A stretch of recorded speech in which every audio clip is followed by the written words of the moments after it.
ఏదైతే కనుక భారతదేశంలో పుట్టిన ప్రతి ఒక్కళ్ళు గర్వంగా భావించే ఆగస్టు 15 కానీ జనవరి 26 కానీ ఈ రెండు జెండా వందనాలలో పాల్గొనని జగన్మోహన్ రెడ్డి తన పార్టీ ఆవిర్భావ దినోత్సవం రోజు తన పార్టీ జెండా ఆవిర్భావం ఎగరేయటానికి మాత్రం తాడేపల్లికి వచ్చారు. ఎలా చూడాలంటారు దీన్ని? మరి ఎలా చూడాలంటే ఆయన జెండా గాని ఎజెండా గాని దోచుకోవటం దాచుకోవటం అదే ఆయన యొక్క ఎజెండా. దాంట్లో భాగంగా మరి ఆయనకు ఉన్నటువంటి రహదారి పార్టీ అనే ఒక రాజకీయ పార్టీ, ఆ ముసుగులోనే ఆయన చేసేటువంటి అఘాయిత్యాలు కావచ్చు లేదా అక్రమ సంపాదన కావచ్చు, మరి దానికి నాంది ఏంటంటే వైఎస్ఆర్సీపీ పార్టీ. అందుకే దానికి సంబంధించి మరి ఆ జెండా ఆవిష్కరణ ఆయనకి ముఖ్యం. ఆయనకి దేశం రాష్ట్రం అసలు ఇవన్నీ దేశభక్తి అనేది కూడా ఆయనకి ఎక్కువశానం ఉందండి ఆయనకి. ఎందుకంటే ఎవడైనా ఆయన మాజీ ముఖ్యమంత్రి స్థాయిలో ఉన్నటువంటి ఒక వ్యక్తి ఏదైతే భారతదేశ జాతీయ జెండాని గౌరవించలేని దుస్థితిలో ఉన్నటువంటి ఒక రాజకీయవేత్త అని చెప్పి మనం అనుకోవచ్చు. మరీ ముఖ్యంగా ఏదైతే మరి ఆయన రాజకీయ పార్టీకి ఎందుకు మరి ఇచ్చేస్తున్నాడంటే ఇవాళ మునిగిపోబోతున్న నావలాగా ఉన్నటువంటి వైఎస్ఆర్సీపీకి మరి ఆ జెండా ఆయన ఆవిష్కరణ చేయకపోతే ఆయన యొక్క మరి కార్యకర్తలు నాయకులు మళ్ళా ఇంకా జారుకుంటారనే ఒక ఏదైతే ఆలోచనతో మరి ఆయన కేవలం రాజకీయానికే పెద్దపీట వేసుకోవడం అనేది మనందరం అవగాహన కలగాలని చెప్పేసి ప్రతి ఒక్క ఆంధ్ర రాష్ట్ర పౌరుడు కూడా ఆయన యొక్క ఉదంతాలని గమనించాలని కోరుకుంటూ, కేవలం ఆయన దోచుకోవటం దాచుకోవటం అనే సిద్ధాంతం వాది కాబట్టే ఆయన యొక్క పార్టీ జెండా ఆవిష్కరణకు వచ్చాడని చెప్పేసి మనం భావించవచ్చు అని చెప్పేసి సందర్భంగా చెప్తా ఉన్నాం. ఇక్కడ ఇంకో విషయం కూడా ఏంటంటే కనుక ముస్లిమ్స్ కి అత్యంత పవిత్రమైన మాసం రంజాన్ మాసం. అలాంటి రంజాన్ మాసంలో ఏదైతే గనక గుంటూరులో ఇఫ్తార్ విందుకు వస్తున్నారు జగన్మోహన్ రెడ్డి గారు అని చెప్పి ఒక పెద్ద ఎత్తున ప్రచారం అయితే చేశారు.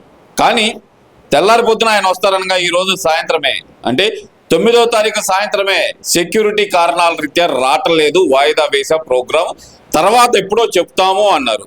మరి గతంలో చూస్తే అంబటి రాంబాబు గారి ఇంటికి వచ్చినప్పుడు కూడా సెక్యూరిటీ ప్రాబ్లం ఉంది, మీరు రావద్దు అని చెప్పినా సరే వచ్చిన వ్యక్తి ఈ రోజు ఇఫ్తార్ విందుకు మాత్రం ఎందుకు రాలేకపోయారు అనుకోవచ్చు అంటారు. పూటకొక మాట మార్చే వైనం ఆ ఏదైతే వైఎస్ఆర్సీపీ పార్టీ ఉందో ఆ నాయకులకు కావచ్చు, అసలు ముఖ్యంగా అగ్రనాయకుడికి ఉన్నటువంటి లక్షణం ఇవాళ ఏదైతే మీరు చెప్పినటువంటి ప్రశ్న ఉందో ఇఫ్తార్ విందుకి సంబంధించి ఇక్కడ గుంటూరుకి సంబంధించినటువంటి కుల పెద్దలు ఇంటర్నల్గా దాన్ని బహిష్కరించడం జరిగింది. ఎందుకంటే గతంలో చూసుకుంటే మనం ఎన్నో మరి ఆయన పరిపాలన ఉన్నప్పుడు ఏనాడు మైకుల ముందుకొచ్చి నా ఎస్సీలు నా బీసీలు నా మైనార్టీలు అన్నాడే తప్ప ఏ ఒక్క సామాజిక వర్గానికి కూడా ఆయన బాగు చేసింది ఏమీ లేదు అనే ఒక భావన. అందుట్లో మరీ ముఖ్యంగా ఆనాడు ముస్లింలు ఎదుర్కొన్నటువంటి సమస్యలు ఇవాళ ప్రతి ఒక్కళ్ళకు కూడా ఆయన్ని మర్చిపోయే స్థితిలో లేరు. కాబట్టే మొన్న సార్వత్రిక 24 ఎన్నికల్లో కూడా ముస్లిం సామాజిక వర్గం మొత్తం చంద్రబాబు నాయుడు గారి మీద నమ్మకంతో తెలుగుదేశం పార్టీ వైపు ఆకర్షితులు అవటం జరిగింది. ఫస్ట్ నుంచి కూడా మైనారిటీ వర్గం తెలుగుదేశం పార్టీ వైపు అన్న ఎన్టీ రామారావు గారిని ఏదైతే ఆనాడు మరి ఆయనపై నమ్మకం కల్పించుకున్నారో అదే నమ్మకాన్ని వాళ్ళు చంద్రబాబు వైపు పెట్టుకున్నారే తప్ప జగన్మోహన్ రెడ్డి ఒక మైనార్టీల ద్రోహి అనే ఒక ఏదైతే నిజం ఉందో ఆ నిజాన్ని గ్రహించినటువంటి ముస్లిం సోదరులు ఆ యొక్క ఇఫ్తార్ విందుకు మరి ఆయన తాడేపల్లి ప్యాలెస్ సర్వేలో తేలింది ఏంటంటే ఇక్కడ గుంటూరులో ఆయన యొక్క కార్యక్రమం అటర్ ఫ్లాప్ అవుతుందనే ఒక ఆయనకి సమాచారం అందటంతో ఎమర్జెన్సీగా దాన్ని క్యాన్సిల్ చేసుకోవడం ఇవాళ ఆ సందర్భంగా జరిగినటువంటి విషయంగా దాన్ని చూడాలి. కానీ ఇవాళ ఆయన అవన్నీ కుంటి సాకులండి. ఎందుకంటే మరి గతంలో అంబటి రాంబాబు గారి పరామర్శలో కూడా మరి అదే సెక్యూరిటీ ప్రాబ్లం అంటే వినకుండా వచ్చినటువంటి పరిస్థితి. ఇవాళ సదుద్దేశంతో ఏది చేసినా మంచిదే, కానీ ఆయన సదుద్దేశం చూపిస్తున్నానని నటిస్తున్నాడు కాబట్టే ముస్లిం సోదరులు ఆ యొక్క కార్యక్రమాన్ని మరి అటర్ ఫ్లాప్ చేసే దిశగా ఉన్నారని వాళ్ళ ప్యాలెస్కి అందిన సమాచారం మేరకు ఆయన యొక్క రాకను ఆపుకున్నాడని చెప్పేసి ఖచ్చితంగా చెప్పవచ్చు. సరే, ఇవన్నీ ఒకెత్తే కనుక దాదాపు విదేశీ పెట్టుబడుల్లోని అతి పెద్ద పెట్టుబడి అయినటువంటి గూగుల్ సంస్థ మీద, దానికి కేటాయిస్తున్న భూముల మీద వైఎస్ఆర్సీపీ పార్టీ ఎంపీ గురుమూర్తి గారు కేసేశారు.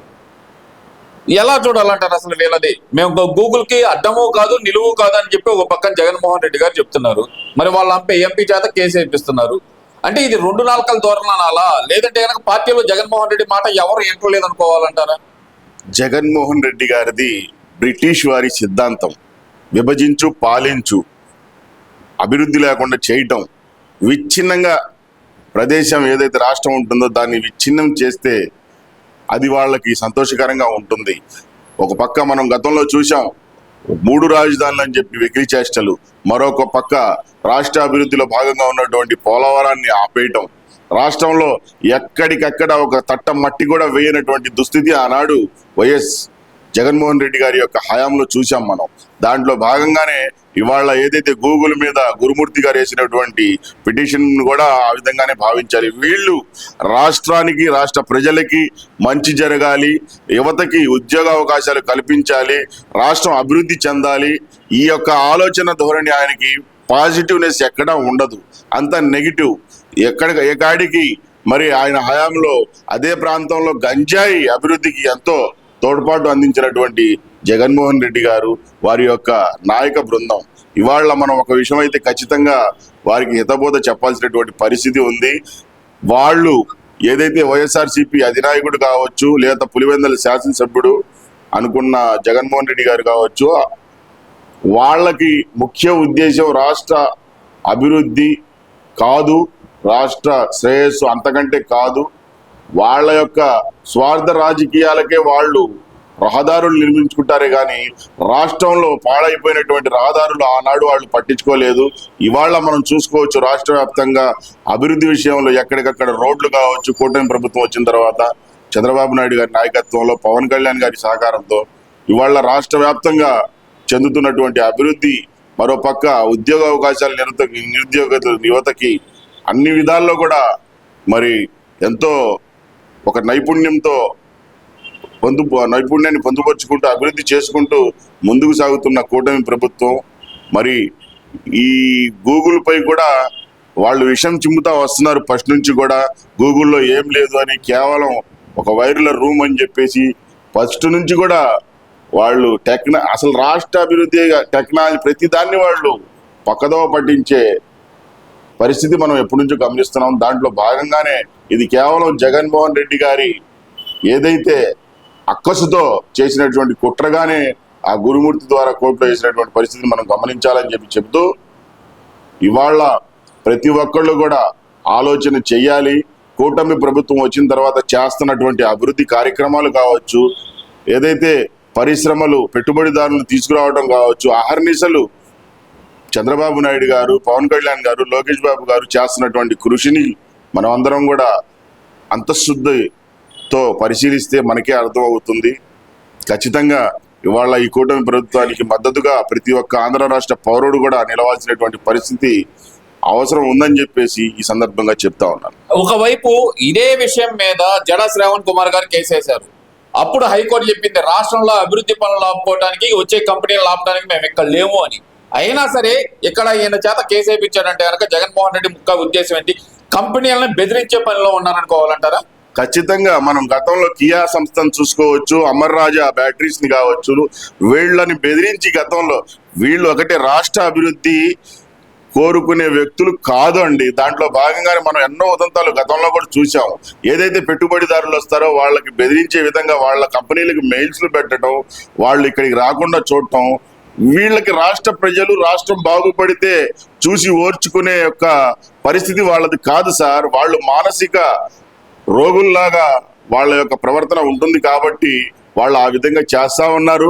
గతంలో జడా శ్రావణ్ గారు 2 నూలుకల ధోరణిగా మనం చూసాము. ఆ సగం సూట్ వేసుకొని ఆయన వచ్చి మీడియాలో చెప్తున్నటువంటి మాటలు చూస్తూ ఉంటే దెయ్యాలు వేదాలు వలపోసినట్టుగా మనకు అనిపిస్తూ ఉంది.